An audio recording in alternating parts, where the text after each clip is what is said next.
पूर्ण 1 तास लवकर उठून ऑफिसला चालले आणि ते का ते सांगते, पण त्याआधी hello everyone, welcome back to my mini vlog.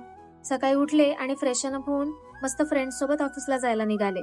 आणि फ्रेंड्स सोबत ऑफिसला जाण्यात काहीतरी वेगळीच मजा असते. आणि इकडे या मला त्यांचे न्यू कव्हर दाखवून चिडवत होत्या. आणि मग आम्ही बस स्टँडला पोहोचलो आणि लगेच बस सुद्धा आली. पण आज मी असं डिसाईड केलं होतं की मी थोडा वेळ बसमध्ये झोपेन, पण मला आज बसमध्ये सगळ्यात लास्ट सीट मिळाली होती.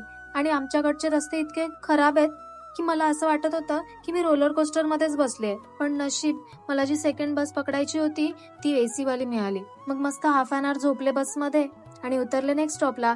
आणि हा स्टॉप माझ्यासाठी खूप स्पेशल आहे, कारण की इथूनच मी माझ्या फर्स्ट व्लॉगची सुरुवात केली होती. मग बसमधून उतरले आणि पोहोचले ऑफिसला.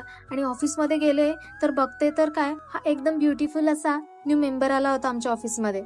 किती क्यूट आहे ना हा. आणि मग थोडा टाइमपास केला आणि मग मला लक्षात आलं की मला आज इम्पॉर्टंट डॉक्युमेंट बनवायचे आणि मी त्यासाठीच लवकर आले ऑफिसला. आणि फायनली ते काम सुद्धा वेळेच्या आधी पूर्ण झालं. पण या डॉक्युमेंटच्या चक्करमध्ये मी एकटीच होते ऑफिसमध्ये. आज कोणच आलं नव्हतं आणि खरंच मला खूप कंटाळा येत होता ऑफिसमध्ये. कधी सगळे येतील असं वाटत होतं, कारण की फ्रेंड्स असले ना की काम करायला खरंच कंटाळा सुद्धा येत नाही. मग सगळे आले आणि नंतर मला लक्षात आलं की मी इलेक्ट्रिसिटी बिलचं पेमेंट करायलाच विसरले आणि आज त्याची ड्यू डेट होती. मग पटकन ते पेमेंट करून घेतलं आणि मग संध्याकाळी मला खूप भूक लागली होती म्हणून मी भेल खाऊन घेतली. आणि संध्याकाळी जसे 6:30 वाजले तसं लगेच घरी जायला निघाले. तर असा होता माझा आजचा दिवस. बाय.